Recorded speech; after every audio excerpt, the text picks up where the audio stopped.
देशनि आन्दाराव शिक्षित बड'लेण्डनि थाखाय ट्राइबेल लिस्टआ आलादा जागोन कुनु पयनिफ्राय सयथा जातिखौ कुनु कन्डिसनाव ट्राइबेल जानायनि बेलायाव एनअसि हरनो मोना एनअसि हरनो मोना सोरबा जुदि बबेबा समाव हरफ्लांबायदोंब्ला बेखौबो उथायना लाफैनांगौ रिजु खालामनांगौ बे आंनि आखुथाय बेखायनो आइफोरा नोंथांमोननि गेजेरजों आं मोनसे मेसेज आं हरनो लुबैदों आमेरिकाखौ जों दिहुनजेना क्रिस्ट'फार कलम्बास नोंथांमोना हयथ' जाय जाय लेखा गोरों मिथिगौ क्रिस्ट'फार कलम्बासआ भारतआव जोंनि इन्डियायाव फैनो नागिरदोंमोन बे खोनाहैदोंमोन इन्डियायाव बिराद थाखा फैसा सना रुपा बिराद सम्पति दंमोन दानिया जाहाजाव बैयाव थांगासिनो बे थाङै बहा इन्डियायाव सफैनो बिनि जाहाजा आमेरिकायाव सफैबाय आमेरिकायाव सहैना मोनफै बियो आमेरिका देशनि मानसिफोरनि चेहेराया गाबा जाहैबाय गोजा बे सानबाय आं इन्डियायाव सफैमाबा इन्डियानि मानसिफोरनि कालारा गाबा गोजा होनबा अब्ला बिसोरखौ आं मा नाम दोननांगौ जाखो होनबा I should call them Red Indian गोजा इन्डियान नाम दोनबाय दानिया जोंनि आमेरिकाखौ आबिष्कार खालामबाय जोंनि मंगलियान बाय बाहागि दं बेवहाय जायखौ नेटिभ इन्डियान रेड इन्डियान सारा इउर'आव जेसेबां देश दंमोन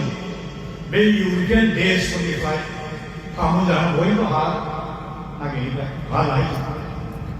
जोंनि नेटिभ इन्डियान रेड इन्डियान बाहागिफोरजों दावहा होबाय हाजार lakh native Indian red Indian फैजोब्बाय जोंनि बे नेटिभ इन्डियान रेड इन्डियान अनजिमाया मुथासेल'सो आरो बिसिनि जि जायगामोन जेराव आबाद जायो थानो मोजां बे जायगानिफ्राय बिसोरखौ होखारहरनानै जेराव आबाद जाया हाजो खंख बालाबारि बेयाव होखारहरनानै मा खालामखो रिजार्भ एरिया बानायदों जोंखौ जेरै जोंनि हाखौ मालाया फैनाय सेक्रेटजों लाफैजोब्बाय उनाव खुनु रोखोमै एसे हाया बासिनोसै होननानै ट्राइबेल बेल्ट दानानै जों बे इउर'पियान कल'निजारफ्रा जेरैहाय जोंनि बाय बाहागि नेटिभ इन्डियानखौ फोजोबहैदों दा भारत गभर्नमेन्ट आसाम गभर्नमेन्टनि बे मोननांथारि सयथा हारिखौनो सिंगोल ट्राइब स्टेटास होनो नागिरनायाबो एखे हाथियारि दस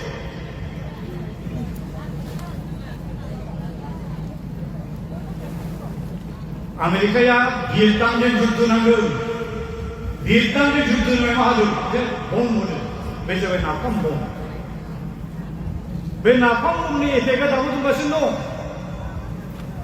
भियेटनामाव आं जेंना फैबाय ह'चिमिन सिटियाव मोनसे मिउजियाम दं बे नाफाम बम होजानाय मानसिफ्रा सोरनाबा आथिं गैला आखाइ गैला मेगन गैला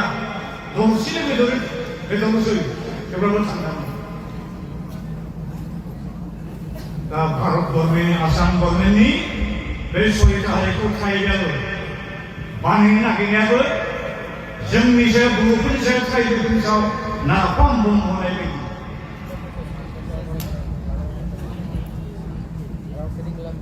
दा बेनिखायनो दिनै आं खावलायनो खुनु पयदै सयथा हारिखौ ट्राइबेल स्टेटआ होहोनो नाङा होहोनो मोना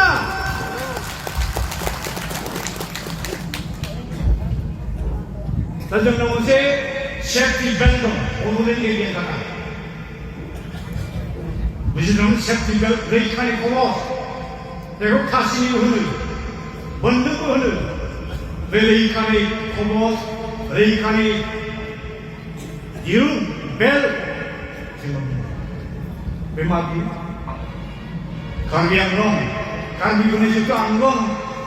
कार्बि हमलेण्ड बे भारत संबिधाननि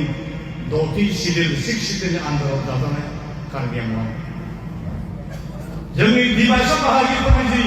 नर्थ कासार हिल्स जायखौ दा नामसरनानै डिमा हासार दोनदों बेबो भारत संबिधाननि 6थि सिडिउलाव दाजानाय दा बे मोननै जिल्लायाव गुबुन जिल्लानि मानसिफ्रा थांनानै बहाय थाहैनो मोना हा बायनो मोना एसेम्बलियाव इलेक्सन कन्टेस्ट खालामो मानो मोना बे कार्बि आंलं नर्थ कासार हिल्सनि थाखाय ट्राइबेलफोरनि स्टेटास लिस्टआ मालाय आलादा दस्रा जायगानि ट्राइबेला थांनानै बहाय ट्राइबेल जाहैनो मोना 1-2 लाखसो बर'सा दङ जुजिगासिनो दङ बिटिसि एकर्ड खालामनाय समाव आरो दफायाव प्रस्थ' मडेलाव सोना होदोंमोन कार्बि आंलं आरो नर्थ कासार हिल्सनि बर' कसारिफोरखौबो ट्राइबेल बानायनो दिनै कार्बिया मालाय जाहोआखै कार्बि आंलं अट'न'मास डिस्ट्रिक्ट काउन्सिलआ जाहोआखै दा बे एनसिएल कार्बि आंलंनि ट्राइबेलजोंहाय रैखा मोनदों जोंनियाबो बिटिसिआ जिहेतु 6 सिडिउलनि आन्दाराव 6 सिडिउल बदलैनो थाखाय ट्राइबेल लिस्टआ आलादा जानाय बुझदों ना आइ आफाफोर भारत गभर्नमेन्टआव इउएसए आलादा मोनो कय बोसोर सिगां आं बै समाव हम मिनिस्टार राजनाथ सिंहखौ मोनदोंमोन जेब्ला बिथांजों आं बिराद डिबेट नांदों बे 6टा जातिखौ ट्राइबेल होननायनि सायाव बिथाङा अब्ला आंखौ एडभाइस होदों नोङो सर्बानन्द सन'वालखौ लोगो हम आरो गभर्नमेन्टजों एसे मोजाङै रायज्लायोब्ला नोंसोरनि जितु 6 सिडिउलनि आन्दाराव नोंसोरो बिनिफ्राय बारग'नो हागोन दा आंनि साजेसन नैबे जोंनि बिटिसि गभर्नमेन्टआ जुदि मोनसे प्रस्ताब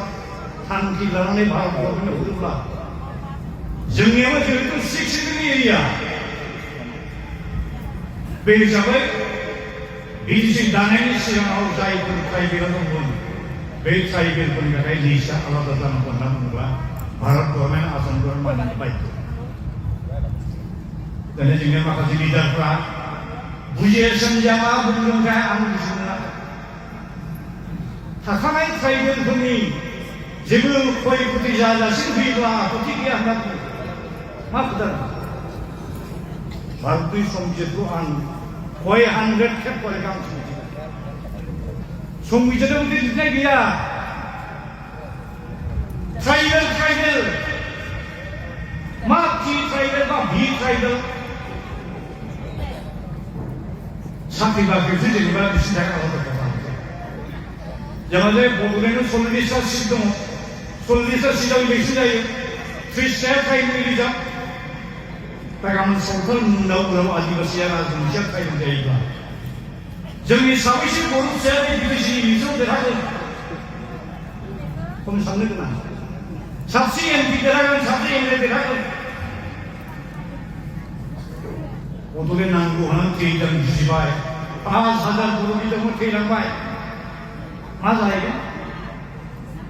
बेखायनो आइफोर आफाफोर नोंथांमोननि गेजेरजों आं मोनसे मेसेज आं हरनो लुबैदों जोंनि जेसेबां राजखान्थि हान्जानि लिडार दं एमएलए दं एमपि दं मन्त्रि दं इएम दं एमसिएलए दं चिफ दं डिपुटि चिफ दं बिथांमोननोसो मेसेज मोनसे खौरां बिथांमोना दैथायहर कुनु फैगौ 6टा जातिखौ कुनु कन्डिसनाव ट्राइबेल जानायनि बेलायाव एनअसि हरनो मोना एनअसि हरनो मोना सोरबा जुदि बबेबा समाव हरफ्लांबायदोंब्ला बेखौबो उथायना लाफैनांगौ विड्र खालामनांगौ बे आंनि आखाइ आरो बेखौ हायाबा जों दोनथ'दो बाथौ धोरोम मोनसे आजियानो जोबब्ला बहा बाथौ धोरोम बहा बर'